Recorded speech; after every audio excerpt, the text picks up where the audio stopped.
Today I will be discussing our work into building a method for detecting earthquakes in noisy real-time GNSS data using machine learning techniques. So global navigation satellite systems, or GNSS data, are particularly useful in settings with large earthquakes because the data do not saturate. Magnitude saturation refers to the phenomenon with seismic data where the peak displacement, say between a magnitude 8 and a magnitude 9 earthquake, are the same. This means it can be impossible to accurately estimate the size of an earthquake in real time from seismic data alone, which can lead to dramatic underestimations in magnitude, such as what occurred in Japan in 2011. Geodetic data do not saturate, so they can be used to distinguish the largest earthquakes from each other. However, the noise floor is really high in GNSS data, making it difficult to tell exactly when earthquakes are happening.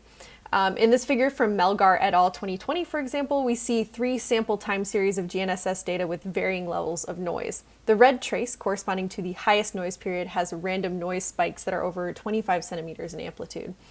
Compare this to the figure below of the 2 major earthquakes in the Ridgecrest sequence, and you can see why it would be easy for a simple algorithm to mistake this kind of noise for an earthquake. It would be useful to have a standalone GNSS early warning system for tsunamis and earthquakes because we wouldn't have to worry about magnitude saturation or the difficulties of communicating between seismic and geodetic networks in real time, as we currently still need seismic networks to trigger geodetic networks when an earthquake is detected. Having a method for detecting earthquakes with GNSS data alone could improve our early warning system so that we could have faster and more accurate warnings. This project aims to contribute to the goal of creating this standalone system. The central question is whether we can design a machine learning method for identifying earthquakes in real time using noisy GNSS data. Our objectives are to use synthetic data and real noise from real-time GNSS data to design, train, and test a convolutional neural network, or CNN, with the ability to identify the onsets of earthquakes in noisy real-time GNSS data. We will test the performance of this CNN on a suite of real GNSS data from UNAVCO stations near Ridgecrest, California, that captured many of the earthquakes in the 2019 sequence. And then we will also test it across GNSS stations on the rest of the west coast of the US to evaluate its effectiveness at identifying earthquakes in regions in which it was not trained. We are currently still working on this first objective, so this is what I will be discussing in this talk today. Machine learning methods have been successfully used with seismic data for several years. A few examples of this are ConvNetQuake and PhaseNet, but no one has tried to do this with GNSS data yet. Some other methods have been attempted. Kawamoto et al. Built Regard by comparing the short-term average, STA, and long-term average, LTA, of horizontal displacements in GNSS data to identify when an earthquake is occurring. However, severe noise, like what I showed in the previous slide, can still lead to false detections, even if precautions are taken, such as comparing detections from one station with its neighbors to see whether the event is real, as GNSS stations can regionally experience the same kinds of elevations and noise, and there are trade-offs between reducing the rate of detections, false detections, and the detection sensitivity. As you can see in this figure, a low threshold value for triggering of 3 centimeters, a 60-day test of the Regard method had as many as 369 false detections. Increasing the threshold value and number of neighboring stations used decreased the rate of false detections, but it also reduced detection sensitivity. We think that a CNN will do a better job at discriminating between severe noise and true earthquake events without having to sacrifice some amount of detection sensitivity. For this project, we've been working with a UNet-based CNN written by Amanda Thomas, which was designed to pick phases in seismic data, and we have adapted it to work with GNSS data instead. We chose Ridgecrest, California, and the 2019 to present earthquake sequence as our focus area because of the abundance of nearby 3-component GNSS stations and the amount of data that we have from them. UNAVCO provided us with over a year of 1 Hz data from 278 stations within 300 kilometers of Ridgecrest. And this data contains a wide range of magnitudes of earthquakes up to the magnitude 7.1 main shock in the sequence. Machine learning algorithms designed to work with seismic data have the advantage of having a lot of potential training data to use that already has picked P and S wave arrival times. Unfortunately, because real-time GNSS data are so noisy that we can only see the largest earthquakes in them, we don't have a lot of prepared training data to use. Instead, we generated synthetic earthquakes using Melgar et al. 2016's fake quakes code. So using the 3D Ridgecrest fault geometry from Goldberg et al. 2020, we generated several thousand strike-slip earthquake ruptures between magnitudes 4.3 and 7.3 using fake quakes. We chose this range for several reasons, but particularly to ensure that there were a significant number of real earthquakes in the Ridgecrest sequence within the same magnitude range to test the effectiveness of the algorithm with. This lower bound of magnitude 4.3 gives us about 60 real events to test on. With these rupture models and a set of GNSS stations in Southern California, we generated 1 Hz 3-component displacement waveforms. These synthetic waveforms were then combined with real-time GNSS noise from the UNAVCO data. These figures show example displacement data generated in fake quakes for a simulated magnitude 7 earthquake, and an example of some actual noise from June 1st and 2nd, 2019 on a station near Ridgecrest. This ultimately meant that we had generated a total of approximately 100,000 3-component seismograms, and we used 90% of these seismograms to train our CNN and saved 10% of them for the first step of the testing process. So now I'll talk a little bit about what the CNN actually sees for training. The first piece is the earthquake data, the 3-component synthetic GNSS records from fake quakes, and we've convolved those with random noise samples from the real GNSS noise to make noisy earthquake waveforms. The second piece is a bunch of real noise data on its own. And then the third piece is the target information, so the CNN can learn to tell the noisy earthquakes apart from pure noise. For data samples which contain an earthquake, the target looks like a narrow Gaussian with the peak of the Gaussian positioned at the P-wave arrival time. And for samples which are pure noise, the target is simply an array of zeros. From these inputs, a model learns the difference between noisy earthquakes and pure noise in training. And in the case of the earthquakes, it also attempts to learn what the P-wave arrival time is. Here's an example of what this might look like. In blue is an example of the north-south component of a data sample that contains an earthquake. The black dashed line is the target for this sample, which is a Gaussian positioned at the P-wave arrival time. And here's an example of a data sample that's pure noise in blue. The dashed black line in this case is simply flat at 0. So after the model is trained on that 90% of the synthetic generated data, it's then tested with the remaining 10% of the data which it has never seen. When run, the model produces predictions formatted like the target array. So when it predicts that a sample contains an earthquake, it produces a Gaussian, which it believes to be centered on the P-wave arrival time.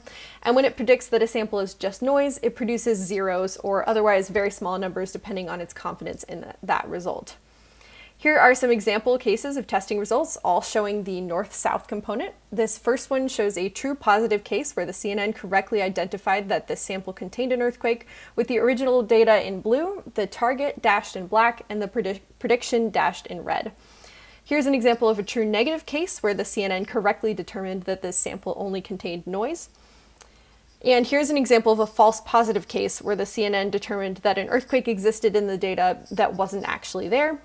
And finally, an example of a false negative case where the sample contained an earthquake, but the CNN did not think that it did. So now that we have some results from the training and initial testing of the CNN, we need to evaluate these results to see quantitatively how well the algorithm is doing. We have a few specific questions we're targeting for this, such as how well can the CNN identify earthquakes? Does the identification success depend on earthquake magnitude, hypocentral distance, or peak ground displacement? How does the success rate compare to traditional STA-LTA methods? And how long of a window of data is necessary for this detection, because this will inform the latency of our detector. Currently, we're still working on these first two questions, so I will show some preliminary results for this at this time. The first thing that we did was we looked at how well the model could accurately classify the samples as either containing an earthquake or not containing an earthquake. So accuracy is determined by dividing the number of correct predictions by the total of number of predictions. So in this case, the number of true positives and true negatives over the total number of predictions. What this exact accuracy is depends on the decision threshold. So basically above which Gaussian height do we consider to be an indication that the model thinks there's an earthquake in the sample. To show what I mean by this, here are two examples of two cases, one in which there is an earthquake and one in which there isn't. In the plot on the left, the red Gaussian for prediction is very tall, indicating the model is quite confident that there is an earthquake in this sample. In the plot on the right, there is a bump in the prediction around 110 seconds, but it is not very tall, indicating the model is not confident that there's an earthquake there. The decision threshold is the confidence number above which we say that the model predicts there is an earthquake. So if our confidence interval was 0.5, for example, for these two examples, the model would say that the sample on the left does contain an earthquake because the red prediction Gaussian is taller than 0.5, and the sample on the right does not contain an earthquake.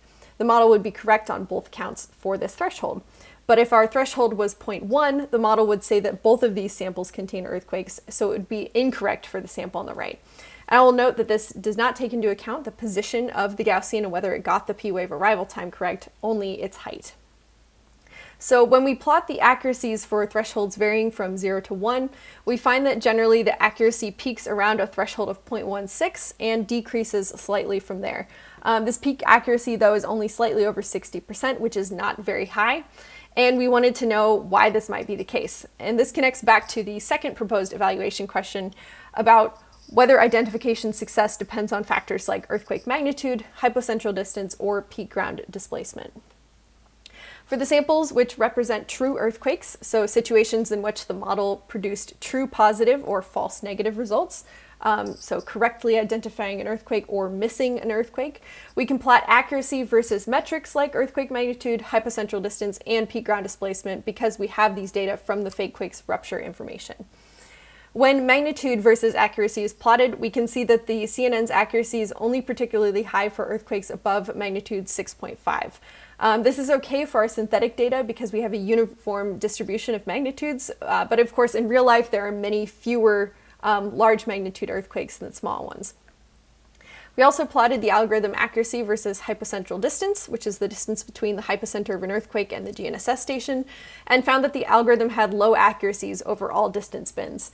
And this makes sense because although one would expect that it would be easier to see earthquakes on stations closer to the hypocenters, we have enough very small earthquakes in our data set that even on the few closest stations to the faults, it would be difficult to identify the earthquakes correctly through the noise. A more useful metric to plot is therefore the peak ground displacement, or PGD, at each station. And this is because the PGD will vary both with earthquake magnitude and hypocentral distance, but generally increasing with larger magnitudes and decreasing with distance from the hypocenter of an earthquake. We found that the accuracy of the CNN's classification of samples dramatically increases once a PGD of 10 to the minus 2 meters is reached, or 1 centimeter. And I added to this plot a line indicating the typical GNSS noise level, which is usually around a few centimeters. This helps show that our accuracies tend to be much lower once our signal-to-noise ratio is far below 1, and they improve when the SNR exceeds about 1. We can also plot the PGD distribution of all of the samples in the generated data set and see that we have many more records with small PGDs than with large ones, which makes sense because we have many more stations far away from the earthquake hypocenters than close ones, and PGD decays with distance. This abundance of low PGD data, therefore low signal-to-noise ratio data, helps explain why our general accuracies seem so low when the data set is evaluated as a whole. One of the things that we're considering doing to improve this is changing the shape of our target function from a Gaussian to a sigmoid, which starts rising after the P-wave arrival time. Since the P-wave arrivals for some of these very small PGD records would be so tiny, finding them may be beyond the network's capabilities. We think that a sigmoid function used instead, with that the algorithm may learn when the larger S waves begin arriving, so it could pick out more of the earthquakes that it missed P-waves for, therefore improving our accuracies. While still being a little bit faster than communicating with the seismic network. In addition to this potential model change, we have a lot more work to do to analyze the results we have, as well as conduct additional testing. We have not yet looked into instances of false positives in the testing data, so when the CNN thought there was an earthquake when there wasn't, and we need to determine why they occur, or we're working on a signal-to-noise ratio analysis method for this. We also need to answer the 2 remaining evaluation questions regarding how our success rate compares to traditional STA-LTA methods and what the latency of our detector is. The next testing step will be to give the CNN the real Ridgecrest real-time GNSS data from the 278 stations within 300 kilometers of the earthquakes, and we are interested in seeing how many of these approximately 60 earthquakes greater than magnitude 4.3 our detector can find. After this, we will work on applying the model to the rest of the West Coast and other time spans to see how well it generalizes to situations outside of its training. In conclusion, if successful, this algorithm in combination with other methods of analyzing earthquake magnitudes from real-time measured ground displacements, for example, the M-large algorithm from Lin et al. 2021, could be used to construct a GNSS-based tsunami and earthquake early warning system which is not dependent on seismic data to indicate when earthquakes are occurring.